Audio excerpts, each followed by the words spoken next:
Okay, it's going to be a review of the WrestleCon Mark Hitchcock Memorial Super Show for 2023. This was definitely one of the better shows from WrestleMania weekend. I probably should have made this more of a priority. The problem was you had to sign up at High Spots TV for about 15 bucks.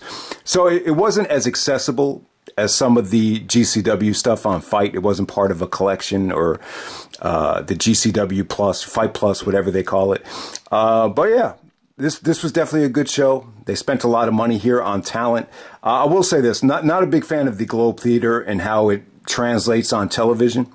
I think it looks cool. It's just the crowd reaction is nowhere near Reseda. I don't know what it has to do with, but yeah, let's get right down to it. On commentary, you had Ian Riccaboni teaming up with Veda Scott. I thought the commentary was great here, to be completely honest with you. And it's funny, Veda Scott is actually married to Mike Bailey. I had no idea, but you get to learn that throughout the show. But let's get right down to it. First match of the night, we got Blake Christian taking on Michael Oku, who's coming out there with Amira. She's a really attractive European girl. So you saw these two in terms of Michael Oku and Amira with Will Ospreay. They had a match in Rev Pro last year that got a lot of attention. The YouTube quality of it was pretty crappy, so I didn't really get to digest that whole match, but a lot of people thought that was the match of the year last year. So you're seeing him take on Blake Christian. I thought the match was good. It was just lacking in terms of heat, crowd reaction. Blake Christian was totally different here than he was in Ring of Honor. In Ring of Honor, he wrestled like his life is on the line. Here, he was a little bit more at home, a little bit more relaxed, playing up to the crowd. I thought it was good, though, man. I mean, they busted their ass. You got to see, I think it was Blake Christian pulled off a Flosberry flop that, AJ Styles does from time to time. Michael Oku with a ton of springboard lion salts from the top rope. You've never seen Jericho do it from the top. He usually does it from the middle. I just thought it was good. I thought, from an athletic standpoint, you definitely had a lot of good things going on here. Just the problem was it just didn't seem like the fans really cared. But Blake Christian goes over with a springboard 450, kind of an anticlimactic finish, believe it or not. But I still thought it was good. I think both guys are super talented. And then we move on to the next match. We got Brian Keith teaming up with Kenta. Brian Keith is a black dude. He's actually playing a bounty hunter for his gimmick, and he's taking on Tom Lawler and Christopher Daniels. So this wasn't the best version of Daniels and Tom Lawler. The Daniels actually came out with Daisy Dukes with Tom Lawler, so this was definitely more of a sports entertainment match. I thought this got too much time. I will say this, though. Kenta was not in character here. This was a more no-nonsense approach from Kenta. But still, I didn't think Kenta looked great here. So this is really one of the few times you've seen Kenta and Christopher Daniels in the ring. Gabe Sapolsky in the old school Ring of Honor days, he never really cashed in on Kenta versus Daniels, even though he probably had the chance to in 2006. But yeah, this is only the second time they've been in the ring together. The first time was actually at a New Japan Strong show recently. So yeah, Kenta and Daniels never met in their prime, which is a shame. But yeah, if you go into this thing expecting the fight of the century between Kenta and the Fallen Angel, you'll be very disappointed. But it was more of an entertainment match. Ken Shamrock was the special enforcer, so you saw Ken and Christopher Daniels really trash talking with each other, and Tom Lawler was doing the ankle lock to mock Ken Shamrock, but ultimately Kenta gets a schoolboy victory, and Kenny puts I think it's Tom Lawler in the ankle lock just to, send the fans home happy. So you get to see Ken Shamrock, a nice little nostalgia match. But, when you look and see Kenta's name on this thing, you just got to go into it not expecting the Kenta of 2006. So there we go with that. All right, next up we got a Chris Jericho video that he sent in talking about Ultimo Dragon and Negro Casas. Talked about how, two of his biggest inspiration, two of his biggest friends growing up, before he became the Ocho. It's funny that he picked the Ocho, but Chris Jericho said before he became the Ocho, he was Ponce de Leon, wrestling Ultimo Dragon in Japan, and obviously he wrestled Negro Casas in Mexico, so he knows both guys very well. It's funny, when Jericho did this video, it's almost like he knew. It's really, really weird, because I'm assuming it was sent in beforehand, but it's almost like he knew the crowd was kind of dead for the show, and it felt like they were. So he was like, louder, louder, give these guys a standing ovation. So the Jericho promo was cool. I thought it beautifully set up this match. But I mean, very slow paced. I mean, these guys are, 30 years away from their prime. I know Ultimo Dragon had a nice little run in WWE, but, the fact is these guys are closer to 65 than they are to 25. So it was very slow paced. But I was impressed with Casas throughout this whole weekend. I thought his match with Tony Deppen, it was actually really surprising. This was a little bit more slower paced with, Ultimo Dragon just, trying to,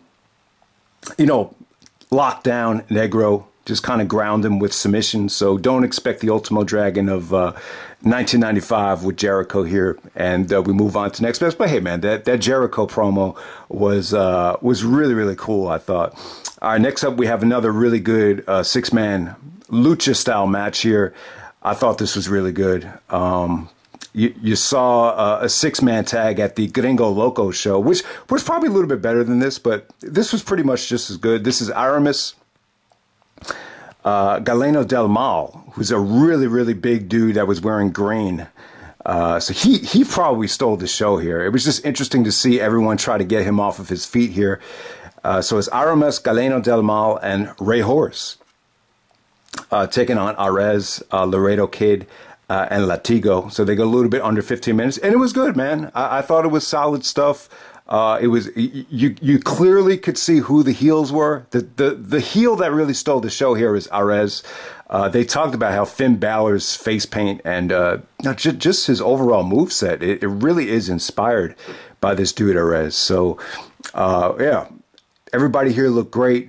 I thought the more interesting stuff in terms of storytelling came from this big dude dressed up in green, Galeno Del Mal. They did some really, really creative stuff from him. He actually looked really good. He had some amazing stuff off the top rope. But everybody got their stuff in here. You've seen Aramis at Bola. Rey Horus has competed in Ring of Honor. Laredo Kid had a really, really good match against Van Kingo at the Lucha show. So all of these guys could really go. I thought it was really, really sweet stuff. It didn't come close to stealing the show, and I wouldn't even say it's gonna. It might not even crack one of the best matches of the weekend, but great action right there. Okay, so next up, we got the Tokyo Joshi showcase match. Okay, so we read all the names here. All right, let's go through it. We got Hyper Masao Mizuki, Shoko Nakajima. Nakajima was great here, I gotta say. She really impressed me more than anybody. Yuki Aino and Yuki Kamafuko taking on Free Wi-Fi of Hakari Neo Katua, Mayu Watanabe, who had a really good showing, Raku, and Rika Tatsumi. Okay, so this was really good. I wouldn't say it was great. To me, this Joshi showcase, it's not going to do for Joshi what the Chikara showcase did for Chikara. That Chikara showcase at the Dragon Gate USA first pay-per-view was amazing. Like it made Chikara look better than it actually was. I'll definitely say that. This wasn't quite the case, but it was still good. I think these Joshi girls are really unique. This company has gotten a lot of attention over the last couple of years. There's these YouTubers that do videos of the best matches from around the world, and some of these videos have really been dominated by a lot of Tokyo Joshi matches. And but this really wasn't the best showcase here. I just thought it was a mixed bag of talent. Some girls were really overly impressive, and there was other girls, particularly the girl that was kind of dressed like a prostitute. I don't know, just some of the girls were just hit or miss for me. There was one girl that was dressed up like a superhero. Some of these girls you were able to see in AEW. God, what's her name again? I think it was was it Mizuki? Is that the girl with the really amazing smile that you saw in AEW? She looked really good here. I gotta say though, Nakajima was probably the most impressive. But It was good. It was definitely a good showcase. It was really hard to remember who was on what team.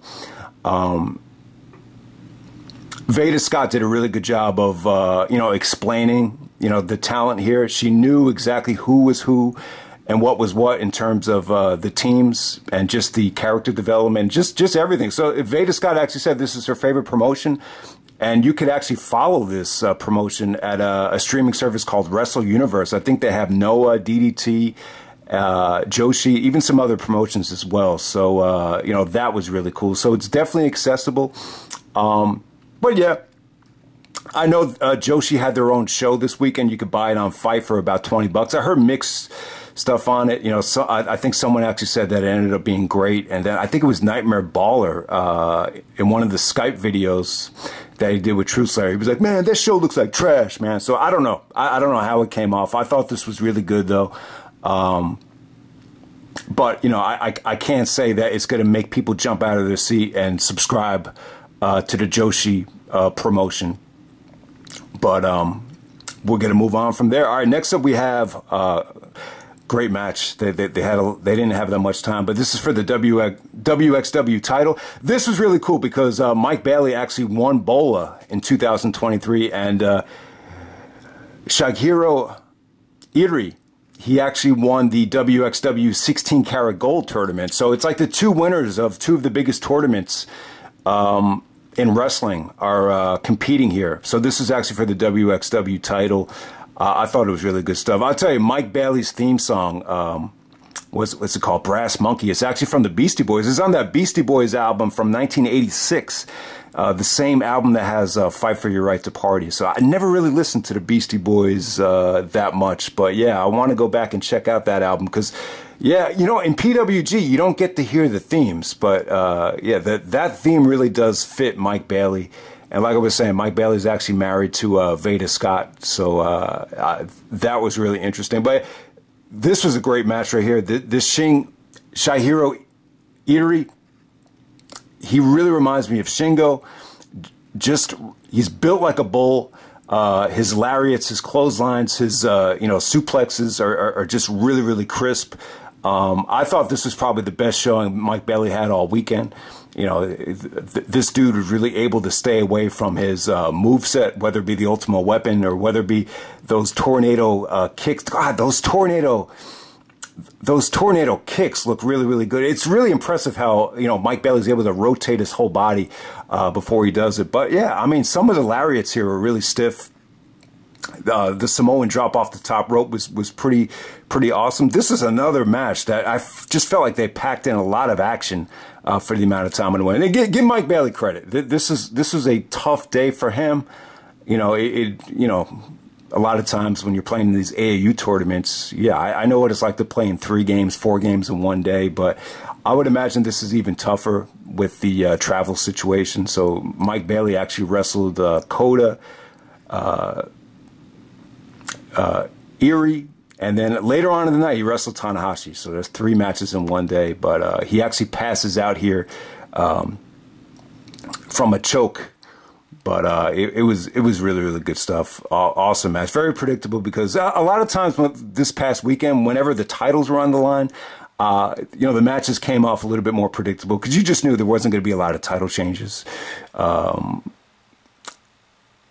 But we're going to move on from there. Next up, we have another 6-man tag match. We got United Empire of Jeff Cobb, Kyle Fletcher, and Mark Davis taking on Time Machine of Alex Shelley, Chris Sabin, and Kushida. So it's really like the Motor City Machine Guns teaming up with Kushida, or it's the Time Splitters teaming up with Chris Sabin. So that's pretty cool. So they combine Time Machine and the Motor City Machine Guns. Really, really clever. I didn't realize they did that, but awesome match right here. This was one match where I just felt like the crowd should have been better. I just felt like the effort here, it was max effort, but there was just lukewarm reception from the crowd. There was just very, very mild "this is awesome" chants, and I just felt like the crowd just could have been better here towards the end. I'll tell you, Shelley and Fletcher, the strikes between them woke the crowd up. The crowd was kind of dead at first for the exchange, but by the end of it, they were just, they actually woke up for that. Mark Davis was powerhouse here. Jeff Cobb, You know, that rock the baby slam that he pulled off here. You know, United Empire dudes were just really impressive throughout this whole weekend. You know, Sabin and Shelley, you know, they hit their double team moves. Kushida's hot tag was max effort too. So I just thought, you know, from everybody here, this is the best showing from everybody all weekend. Jeff Cobb, I thought United Empire looked even better here than they did in the Impact show. I thought Sabin and Shelley were more explosive in this match than they were at some of the other events that they were at.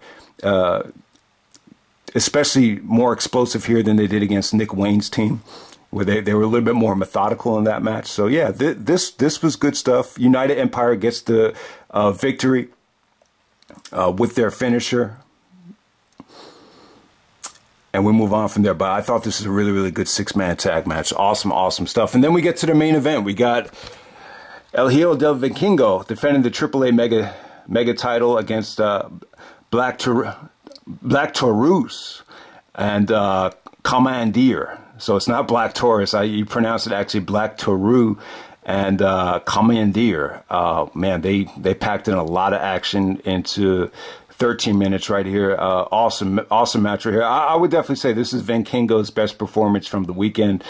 It was really, really cool. Him and Commander were like competing, you know, just showing off how well they could use the ropes and how well they can balance themselves. There was actually a double moonsault on Black Taurus, which was really, really cool. Once again, man, yeah, just the way Commander walks the ropes, it's really impressive. And he really, I actually thought he was Rey Fenix in that ladder match, but it's almost identical, like the way they could just, you know, walk the rope and, you know, kind of, you know, go back and forth and, you know, balance themselves on the rope. So that was really awesome. Just the competition between both of them. You know, we talk about all these different things that Vikingo can do. He actually did show some tremendous feats of strength here. He was able to do a Kreutz Wrath on Black Taurus, which is a Black Taurus. I mean, it was just really, really impressive. You know, Kenny Omega, I don't even think he does that, you know, that often anymore, but he was able to hit it here.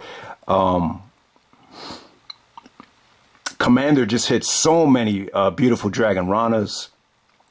There was you know, probably the most impressive sequence from Vikingo. He actually jumps off the top of the ring post, and then he balances himself on the top rope, and then he's able to almost, it looks like he was going to do a DDT, but then he just suplexes Black Taurus to the other side of the ring. It was really impressive. It looked tough to pull off. But once again, man, Vikingo with the you know, the 450s, the 630s. Just so much great stuff here. So many great double team moves. Trying to think if I left anything out. Yeah, I mean, just really awesome action while it lasted. The sequence at the end, Black Taurus actually goes for a gorilla press to Vikingo off the top rope, and just some of the sequences out of that, which ultimately lead to Vikingo hitting the 630. To defend the title. But yeah, I mean, it was cool, man. And once again, I guess it's more of a lucha libre tradition to throw the cash into the ring at the end of the matches. And yeah, I mean, this was great stuff. This is definitely going to be one of the this was definitely one of the top 10 matches from WrestleMania weekend. And I gotta say, it was the most impressive performance I think Vikingo had. I mean, this was just a little bit extra special than I think anything else he had done that weekend. And, you know, Commander was great as well. So amazing weekend for Vikingo and Commander. And they kind of used this momentum heading into Supercard of Honor, which was really, really good as well. But, yeah, man, I mean, that's pretty much it for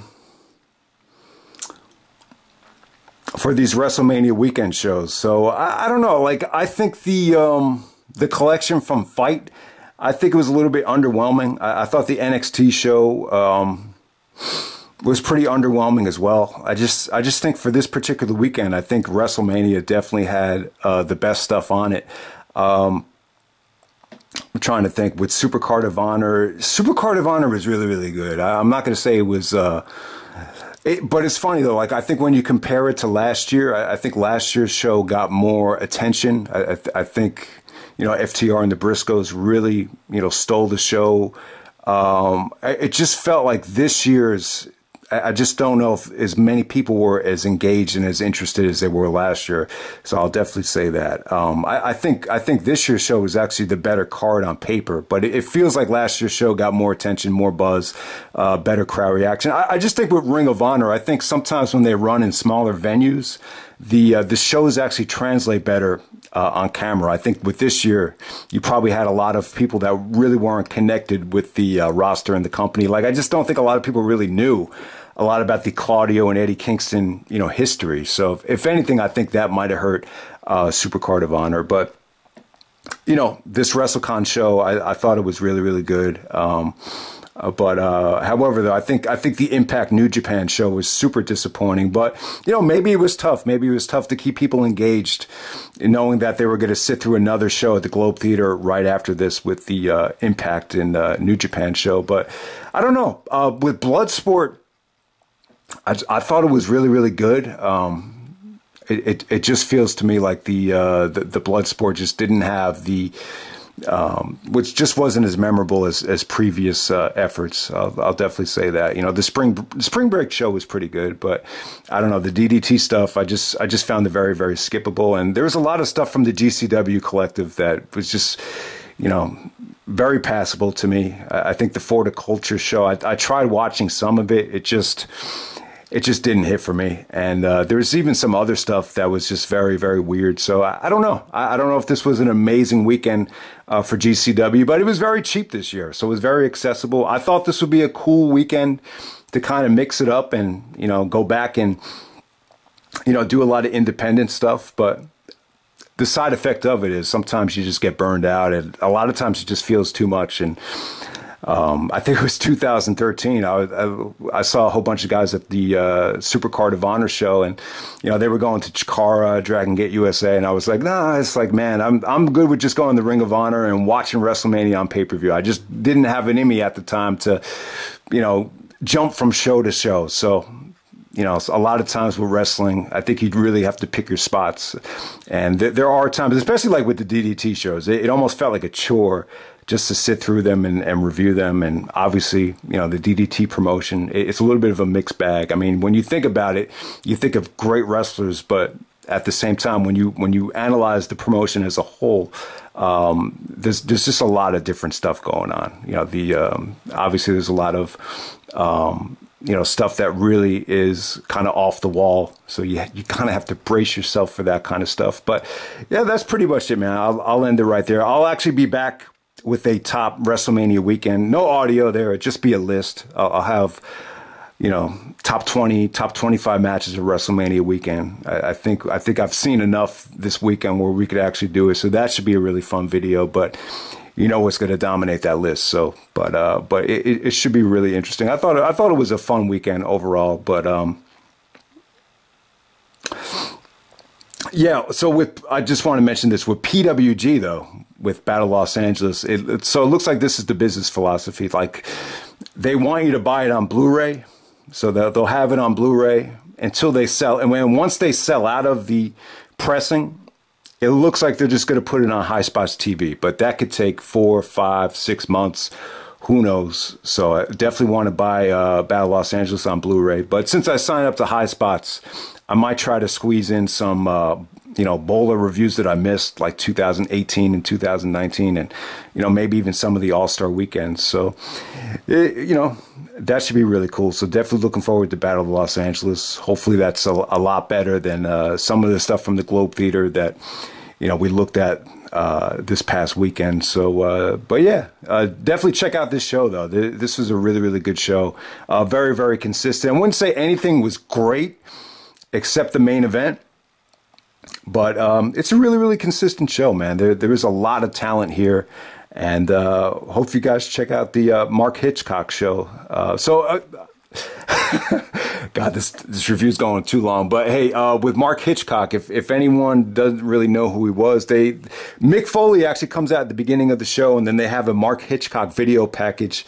He was like he was a fan. He helped out with the DVD production with High Spots, and they have a collage of him meeting all of the great wrestlers throughout the years. So I'm not sure what he passed away from, but obviously it was a tragic death.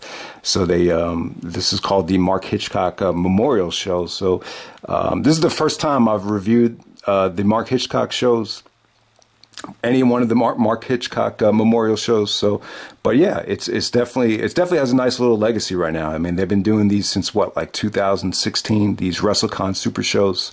So, but yeah, this was great stuff. But it just didn't come off to me like this was one of the better ones. But yeah, check out that triple threat, and the rest of the card is pretty good. So I'll end it right there. Okay.